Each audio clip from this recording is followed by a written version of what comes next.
Donald Trump's entire legal strategy in 4 words. We want delays, obviously. Those exact comments were made last Thursday outside a New York City courthouse right before the judge in the Manhattan DA's hush money case ruled the former president's attempts to dismiss the case were denied, and a March 25th trial date was set. But they could have happened outside a myriad of courthouses, since the former president is currently embroiled in several cases. His approach is the same: delay, delay, delay. The more Trump prolongs the pretrial periods in each, the better chance he has of pushing the trials past the November election, where he views a win as an escape from accountability. We're seeing his delay tactic play out before our eyes with the federal election interference case, where Trump's appeal to the United States Supreme Court over claims of presidential immunity has put the case in limbo. The Guardian reports, quote, there are several options available to the court that could affect a trial date: refuse to hear the case and send it back to Judge Chutkan with immediate effect, hear the case and issue a ruling expeditiously, or hear the case and issue a ruling late in the summer. Complicating matters, Chutkan isn't expected to schedule a trial immediately, even if the court denies the immunity claim and sends the case back to her, because Trump is technically entitled to the defense preparation time that elapsed since he first started appealing the immunity issue. So, once Judge Chutkan does schedule the trial, how long will this all take? The Guardian adds, the trial might take around 100 days. If voters wanted to go to the ballot box knowing whether Trump was guilty of conspiring to stop the peaceful transfer of power after losing the 2020 election, a trial would need to have started before the last week of July. The argument for urgency was stressed in Jack Smith's ruling last week, asking the Supreme Court to reject Trump's appeal. The special counsel wrote, delay in the resolution of these charges threatens to frustrate the public interest in a speedy and fair verdict, a compelling interest in every criminal case and one that has unique national importance here. All while the timing of other cases involving the ex-president are also in question. Classified documents trial out of Florida is expected to get pushed back from its scheduled May date. A trial for the racketeering case in Georgia has still not been set. And the Supreme Court has yet to rule on the 14th Amendment challenge to Trump's ballot eligibility. A full smorgasbord of legal issues, all with the political clock ticking. And that is where we start this hour with Jordan Rubin, our very own Deadline legal blog writer and former prosecutor for the Manhattan District Attorney's Office. Plus, here at the table, Democratic strategist and director of the Public Policy Program at Hunter College, Basil Smikle. MSNBC legal correspondent Lisa Rubin is back with us. Lisa, talk to me about this strategy, right? It's well documented at this point. Delay, delay, delay. Where is it working for him and where is it not? Well, it's certainly not working, for example, in the New York DA's case, right, where Judge Merchan has already disposed of his pretrial motions, set a trial date that's firm for March 25th. And even though last week Trump's lawyers tried to move that, that's where the interplay of the cases gets sort of complicated but also interesting. Yes. Because Todd Blanche made an interesting argument. He said, Your Honor, between March 1st and March 25th, there are 42 caucuses and primaries. And, you know, I sat there thinking, well, yeah, that feels a little bit unfair if this guy's going to be a major party nominee. But then the guy from the DA's office stood up and said, but you yourself proposed that March 25th date. You said that would minimize disruption. Here's the email where you said that to me last year. Also, earlier this week, you told Judge Cannon that we don't assume that May 20th date is fixed, even though you just told that guy over there, meaning Judge Merchan, that it was. So you should, one of the reasons I think it's really interesting that it's not succeeding is because the lawyers in each of these cases are very closely watching the others.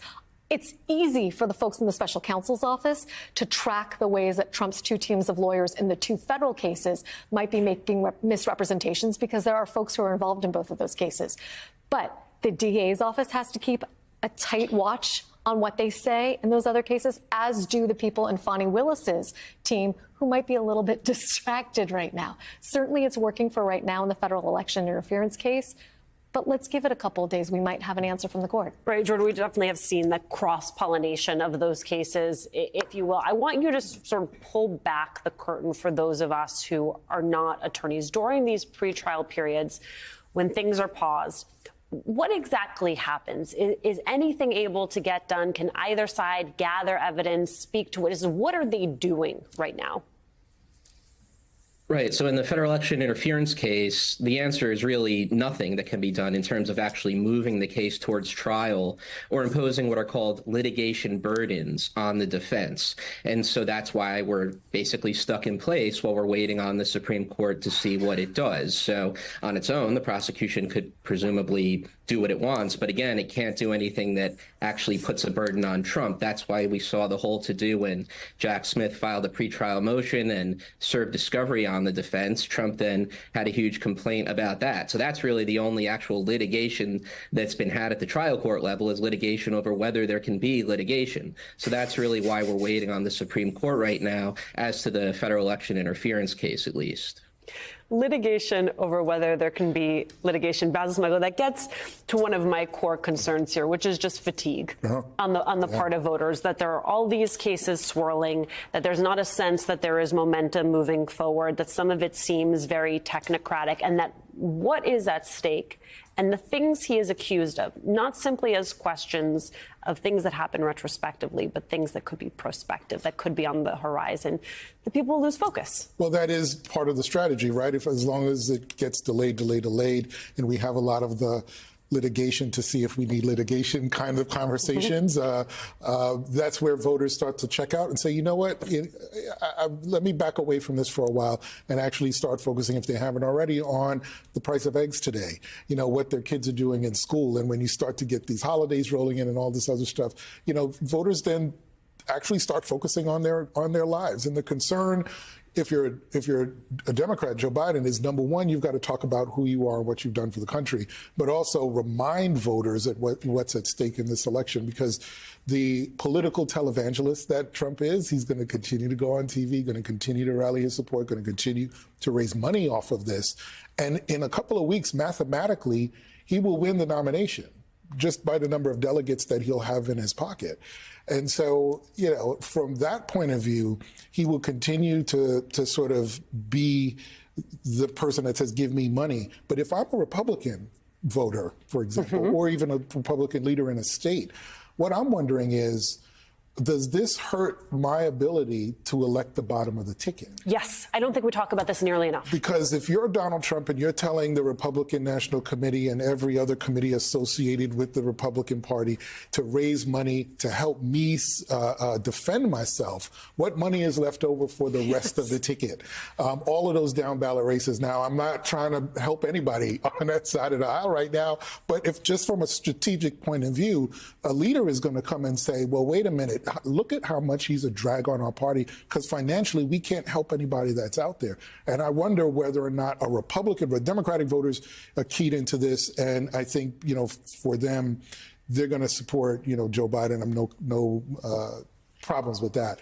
But if you're a Republican voter, you're wondering, how does this help my local congressman stay in office? How does this help my state senators stay in office? And somebody's got to wake up and say that he is a drag on the ticket, and we need to find a way to move forward.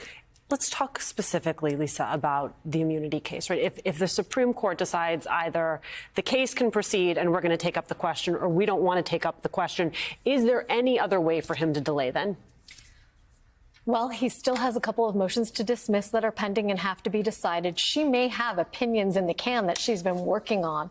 He could also delay the case, saying he needs more time to review discovery. In the latest reply brief that he wrote to the Supreme Court, his first point wasn't about the stay being warranted or about the merits of his immunity appeal. It was all about how the way Jack Smith is behaving gives the appearance of partisan conduct, explaining there are 13 million pages of discovery that I have to review, and that's not fair to my defense to rush this to trial in less than 3 months from the time that the mandate is entered. I have news for you. That less than 3 months from the mandate is entered, that is equivalent to what you were talking about before, the amount of time that they had left on the time to trial clock when Judge Chutkan had to press the TO button, right? And so they are trying to relitigate how much time they get to prepare for trial, even though she has been steadfast in saying she thought 7 months was enough and that she will continue to make sure that they get the full benefit of those 7 months. Can I say one other thing? Please. Because we're talking about what we don't talk enough about politically.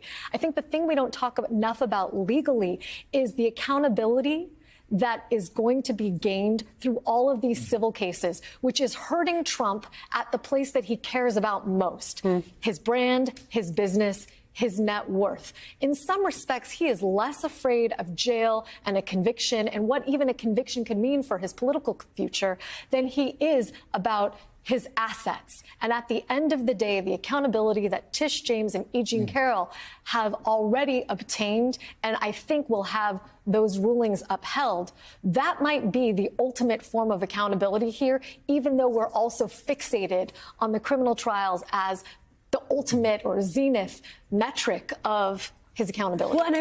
If it makes you feel any better, I have already put evac on alert. He's ready to go if it comes to that. General, I can assure you. Hey, General, let me into the war room to see you, so I had to hack my way onto this frequency. This better be critical, Wheelie. Sir, come on, when is it not? Please. Okay, couple of things. I'm running low on the dough. I was thinking about taking a couple of months sick leave, maybe starting today. And, oh yeah. I intercepted a transmission from Megatron. Then send it through. Yes, sir, right away, sir. And so I'll assume that we're going on the other stuff. This is your last warning, insects. Relinquish what remains of the Allspark. So who's the insect? You?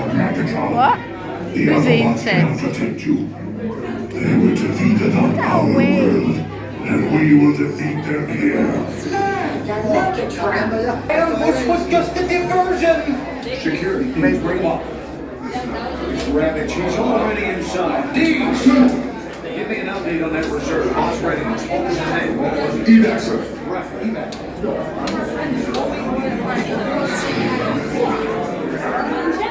She's right in front.